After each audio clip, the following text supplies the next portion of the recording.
আসসালামু আলাইকুম। সর্বশেষ বাংলা সংবাদে আপনাদের স্বাগত। শুরুতেই সংবাদ শিরোনাম। সাবেক পানি সম্পদ প্রতিমন্ত্রী জাহিদ ফারুক শামীমকে গ্রেপ্তার করেছে র্যাব। বাংলাদেশের সাথে সম্পর্ক আরও দৃঢ় করতে চায় ভারত, মির্জা ফখরুল। আওয়ামী লীগের রাজনীতি করার কোনো অধিকার নেই, মেজর হাফিজ। যারা ভারতে ইলিশ রপ্তানির বিরুদ্ধে বলে তারা ইমোশনাল, বাণিজ্য উপদেষ্টা। সাবেক পানি সম্পদ প্রতিমন্ত্রী জাহিদ ফারুক শামীমকে গ্রেপ্তার করেছে র্যাব। রোববার রাজধানীর বারিধারা এলাকা থেকে তাকে গ্রেপ্তার করা হয়।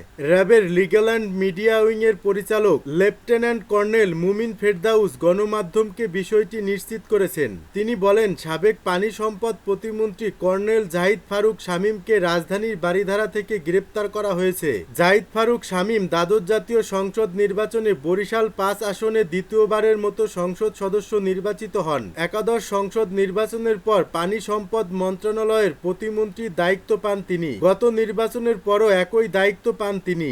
বাংলাদেশের সাথে সম্পর্ক আরও দৃঢ় করতে চায় ভারত, মির্জা ফখরুল। বাংলাদেশের ভারত সম্পর্ক আরও দৃঢ় করতে চায় দিল্লি, এমনটাই জানিয়েছেন বিএনপির মহাসচিব মির্জা ফখরুল ইসলাম আলমগীর।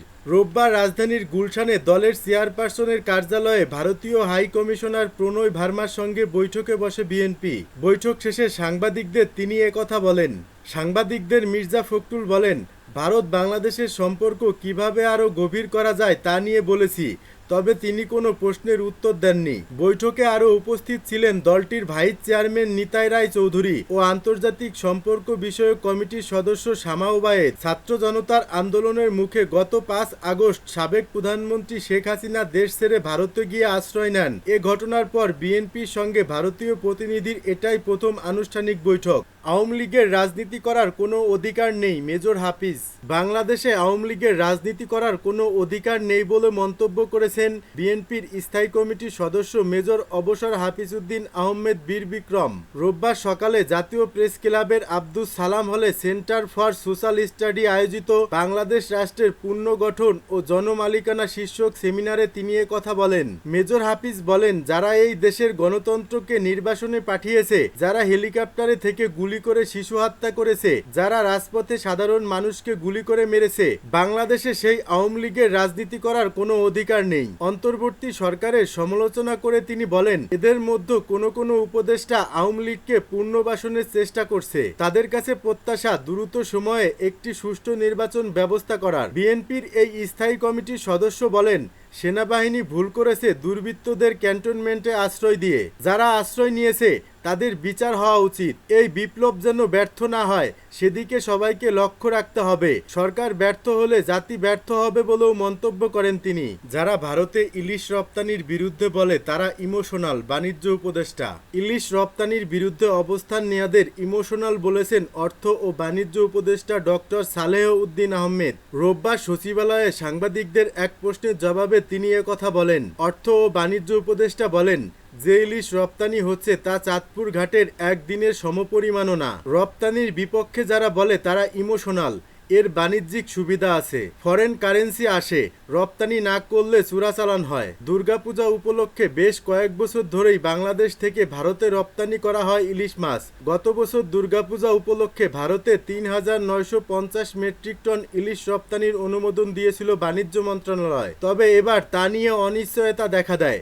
গত ১১ আগস্ট দেশের মানুষের চাহিদা মিটিয়ে তারপর ইলিশ মাছ বিদেশে রপ্তানি করা হবে বলে জানিয়েছিল মৎস্য ও প্রাণী সম্পদ উপদেষ্টা ফরিদা আক্তার। ভারতে ৩,০০০ টন ইলিশ রপ্তানির অনুমোদন দিল সরকার। ভারতে ৩,০০০ টন ইলিশ রপ্তানির অনুমোদন দিল সরকার। এর মধ্যে গত শনিবার বাণিজ্য মন্ত্রণালয় জানায়, দুর্গাপূজা উপলক্ষে ভারতে ইলিশ রপ্তানির অনুমোদন দেয়া হয়েছে। বাণিজ্য মন্ত্রণালয়ের উপসচিব সুলতানা আক্তারের স্বাক্ষর করা এক আদেশে বলা হয়েছে, আসন্ন দুর্গাপূজা উপলক্ষে বিভিন্ন রপ্তানিকারকদের আবেদনের পরিপ্রেক্ষিতে নির্ধারিত শর্ত সাপেক্ষে ৩,০০০ মেট্রিক টন ইলিশ মাছ রপ্তানির অনুমোদন দেওয়া হলো। আদেশে বলা হয়েছে, যারা ইলিশ রপ্তানি করতে চায় তাদের আগামী ২৪ সেপ্টেম্বর বেলা ১২টার মধ্যে বাণিজ্য মন্ত্রণালয় বরাবর আবেদন করতে বলা হয়েছে। উল্লেখিত তারিখের পর আবেদন গ্রহণযোগ্য হবে না। আর যারা আগেই আবেদন করেছেন তাদের নতুন করে আবেদন করার প্রয়োজন নেই। ভারতে ইলিশ রপ্তানির বিষয়ে বাণিজ্য উপদেষ্টা ডক্টর সালেহ উদ্দিন আহমেদ বলেন, ভারতে ইলিশ রপ্তানির সিদ্ধান্তে বাহবা পেয়েছি। দাম বাড়বে রপ্তানির ফলে। রপ্তানিটা গ্রেটার ইন্টারেস্ট আছে। পজিটিভলি দেখেন, পেঁয়াজ আসছে না, ওরা ডিউটি কমিয়ে দিয়েছে।